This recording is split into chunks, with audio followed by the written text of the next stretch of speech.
ஹாய்ங்க, welcome to label zoom. இன்னைக்கு நம்ம எதை பற்றி பார்க்க போகிறோம் அப்படின்னா, tear free, pH, hypoallergenic, feather soft. எங்கேயோ கேள்விப்பட்ட மாதிரியே இருக்குல்லங்க. ஆமாங்க, நீங்கள் கெஸ் பண்ணது கரெக்ட். இன்னைக்கு நம்ம பார்க்க போகிறது பேபி ஷாம்பூஸை பற்றி தான். ஓகே, இப்போ ஒரு சில டேக் லைன்ஸ்லாம் யூஸ் பண்ணுறாங்க இல்லையா, அதை கொஞ்சம் என்னன்னு விரிவாக பார்க்கலாம். Dear free first.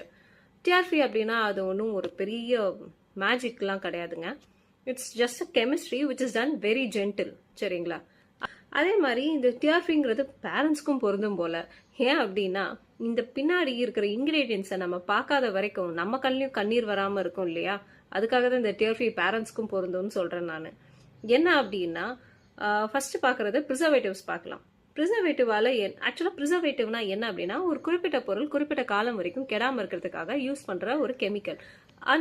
இந்த பேபி ஷாம்பு பொறுத்தவரை கவர்மெண்ட்டே வந்து சர்டிஃபைட் பண்ண ஒரு சில கெமிக்கல்ஸ், அது நீ குறிப்பிட்ட பர்சன்டேஜ்ல கலந்தா பேபிக்கு எந்த பிரச்சனையும் வராதுன்னு சர்டிஃபைட் பண்ண கெமிக்கல்ஸ்லாம் இருக்கு.